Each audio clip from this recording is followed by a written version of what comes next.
ma ku fikiraysaa inaad guri iibsato waxaan kuu sheegayaa formula kaa badbaadin doono inaad noqoto wax loo yaqaan house poor oo ah guriga kaliya inaad u shaqayso formulaas hadaan ku bilaabo step 1 waxaan ka bilaawnaa rule loo yaqaan 50-80-20 rule kan rule-kan waxa loogu talagalay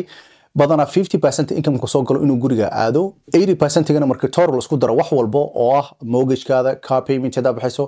food credit card anything lagu leeyahay total isku daro 80% 20% aad save garaysato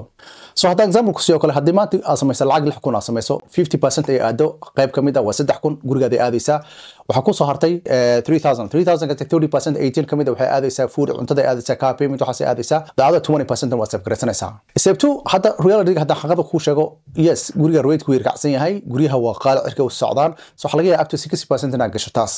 so taas hadii dhacdo waxay noqonaysaa lacagta income ku soo gala inaad kor u qaado laakiin tan waxa kaga badbaadi kartaa hadaa samayso lacagta down payment hadaa badiso taas waxa ku ogolanaysaa lacagtaasi in at least adicto 5-20% adicto oo ka badbaado wax loo yaqaan PMI ama private mortgage insurance ka badbaado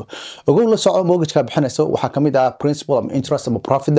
taxes insurance HOA waxyaalaha PMI so waxyaalaha dhan kamid ah laakiin adiga qoyskaada si aad uga taxadirto arintan dadka waxaan kula taliyaa at least inay save gareystaan 3 to 6 month oo saving ina haysato wax loo yaqaan emergency fund wax loo yaqaan dalcala wax kugu imaadaan way shaqaale kugu dhacdo sababta guriga ay iibsanayso inuu xorriyad ku siyaal rabo inuu stress ku geliyo lama rabo